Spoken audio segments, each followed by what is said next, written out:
Chicken আমাদের সবসময়ের পছন্দের একটি রেসিপি। আর এই শীতের দিনে এরকম গরম গরম লাল ঝোল যদি হয় তাহলে কেমন হয়। আজকে আমি করে দেখাবো চিকেনের লাল ঝোল, একদম আমার মতন করে। চলুন শুরু করে দিই আজকের ভিডিও। নমস্কার বন্ধুরা, আমি ঐন্দ্রিলা, কুকিং উইথ ঐন্দ্রিলাতে আরও একবার সকলকে স্বাগত জানাই। চিকেনের রেসিপিটি বানানোর জন্য প্রথমে আমার লাগছে আলু ছাড়া চিকেনের লাল ঝোল একদমই জমে না। সেই জন্য এখানে আমি মিডিয়াম সাইজের আলুগুলোকে দু টুকরো করে কেটে ভালো করে ধুয়ে পরিষ্কার করে নিয়েছি। এছাড়া আমি নিয়েছি 3টে বড় সাইজের পেঁয়াজ। এখানে পেঁয়াজের কুচি ব্যবহার করছি, বাটা ব্যবহার করব না। আর নিয়েছি আমি 300 গ্রাম মতন চিকেনের টুকরোগুলোকে মিডিয়াম সাইজ করে কেটেছি, খুব ছোটও না আবার খুব বড়ও না। এবার একটি প্যানের মধ্যে নিয়ে নেব 4 টেবিল স্পুন সর্ষের তেল। প্রথমেই একদম সর্ষের তেল ব্যবহার করব, পরে আর মাঝখানে ব্যবহার করব না। এবার আলুগুলোকে ভেজে নেব। আলুগুলো খুব বেশি ভাজবো না, মোটামুটি 50 to 60% মতন ভেজে নেব। দিয়ে দেবো সামান্য পরিমাণে হলুদ গুঁড়ো আর লবণ দিলে এই সময়তে খুব সুন্দর আলুর ভেতর নুন ঢুকে যায়, আর হলুদ দিলেও কালারটাও সুন্দর আসে ভাজার পর। আলুগুলো আমার পারফেক্টলি ভাজা হয়ে গেছে, এবার তুলে নেব। এবার ওই তেলের মধ্যে আমি চিকেনগুলোকে ভেজে নেব। চিকেনগুলো ভেজে নিয়ে রান্না করলে এই তেলের মধ্যে চিকেনের স্বাদটাও যেমন আসে, আবার চিকেনের যে গন্ধটা থাকে সেই গন্ধটাও কিন্তু আর ঝোলের মধ্যে পাওয়া যায় না। চিকেন খুব বেশি ভাজার দরকার নেই, কালারটা একটু চেঞ্জ হয়ে এলেই চিকেনগুলো তুলে নেব।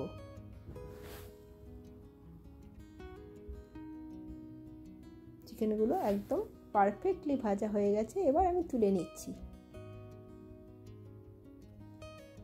খুব বেশি যদি চিকেন ভেজে নিই তাহলে চিকেনগুলো কিন্তু আবার শক্ত হয়ে যাবে। চিকেনটা ভাজার পর লক্ষ্য করুন তেলের পরিমাণটা অনেকটা পরিমাণে বেড়ে গেছে। এবার ওই তেলে দিয়ে দেব তেজপাতা আর গোটা গরম মশলা, এলাচ, দারচিনি আর লবঙ্গ খুবই অল্প পরিমাণে নিয়েছি। দিয়ে দেব হাফ টিস্পুন সাদা জিরে। ফোড়ন থেকে সুন্দর গন্ধ বেরিয়ে এলে দিয়ে দেব ঘিটা আমার প্রথমেই দেওয়ার কথা ছিল, আমি ভুলে গিয়েছিলাম, তো আমি পরে দিয়েছি। এটা আপনারা প্রথমে ব্যবহার করতে পারেন। এবার কুচিয়ে রাখা পেঁয়াজটা দিয়ে দেব। গ্যাসের ফ্লেমটা মিডিয়ামে রেখে পেঁয়াজটা খুব ভালো করে ভেজে নেব। পেঁয়াজটা যতক্ষণ ভাজা হচ্ছে ততক্ষণে মাংসটা ম্যারিনেট করে নেব।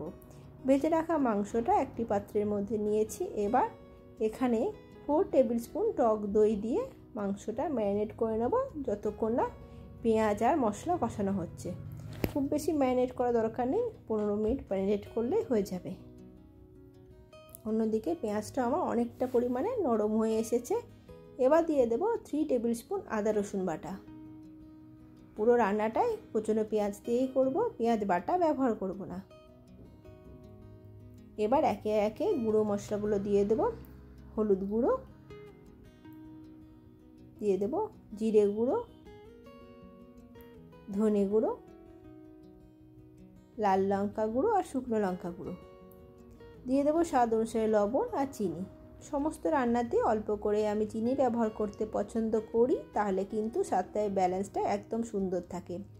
মশলাটা খুব ভালো করে কষানো হয়ে গেছে। এবার দিয়ে দেবো একটা ছোট্ট সাইজের কুচনো টমেটোর পরিমাণটা এখানে কম রেখেছি, কারণ টক দইটা বেশি ব্যবহার করেছি। যদি টক দই না থাকে তাহলে সেক্ষেত্রে 2টো বড় সাইজের টমেটো ব্যবহার করবেন।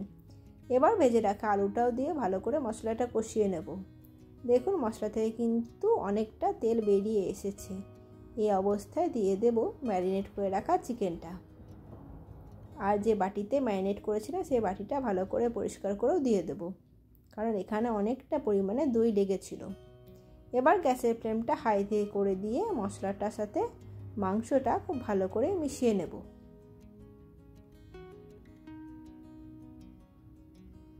খুব সুন্দর করে মিশিয়ে নেওয়া হয়ে গেছে। গ্যাসের ফ্লেমটা অবশ্যই হাইতে রাখবেন।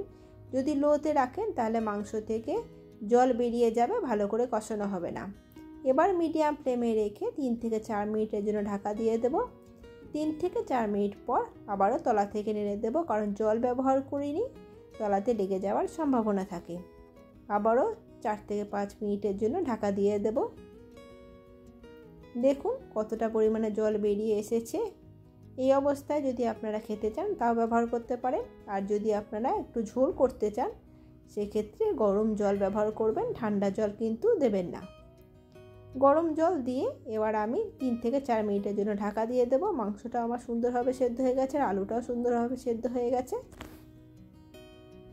এবার ছড়িয়ে দেবো উপর থেকে ফ্রেশ কুচনো ধনেপাতা, আর দিয়ে দেবো সামান্য পরিমাণে গরম মশলা গুঁড়ো। ভালো করে মিশিয়ে নিয়ে 2 থেকে 3 মিনিট ফুটিয়ে গ্যাসের ফ্লেমটা বন্ধ করে দেবো। গরম গরম ভাত, রুটি, পরোটা, লুচি সমস্তর সাথে এই রেসিপিটি কিন্তু দারুণ জমে যায়। আর এই শীতের দিনে আর কোনো কথাই হবে না, একবার বানিয়ে দেখবেন। আশা করছি ভালো লাগবে। ভালো লাগলে আমাকে কমেন্ট করে জানাবেন আপনাদের কেমন লাগলো। আবারও আপনাদের সাথে দেখা হবে। আজকে এই পর্যন্ত। ততক্ষণ ভালো থাকবেন, সুস্থ থাকবেন। ধন্যবাদ।